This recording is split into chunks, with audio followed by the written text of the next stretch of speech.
না, আমরা আমরা এত আগে এটা বলতে চাই না। আমরা আশা করি সরকার এবং ইলেকশন কমিশন এনাফ স্টেপ নেবে একটা সুষ্ঠু নির্বাচনের জন্যে, এবং সেই পর্যায় পর্যন্ত যেতে হবে না বলেই আমরা আশা করছি, এবং এই আশার উপর থেকেই আমরা আমাদের চেষ্টা চালিয়ে যাব। Thank you. না, ক্লিয়ার পাওয়ার তো কোনো সুযোগ নেই, কারণ এখনও পুরো ক্লিয়ার হয় নাই। সুতরাং এটা কাল্পনিক, এবং এটা সত্য নয়, এটা আমি বলতে পারি।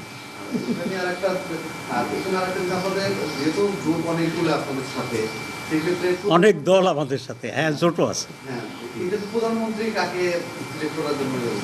এটা বোধহয় আমরা যদি মেজরিটি পাই তখন এটা ডিসাইড করতে খুব অসুবিধা হবে না।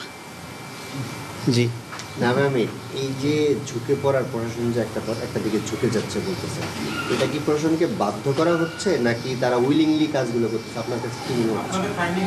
না, আমরা মনে করি যে এক ধরনের ইনক্লিনেশনটা হচ্ছে, এবং সেটা সরকার এবং ইলেকশন কমিশনের কিছুটা পক্ষপাতিত্বের কারণে একটা ইমপ্রেশন দেওয়ার জন্য চেষ্টা করা হচ্ছে।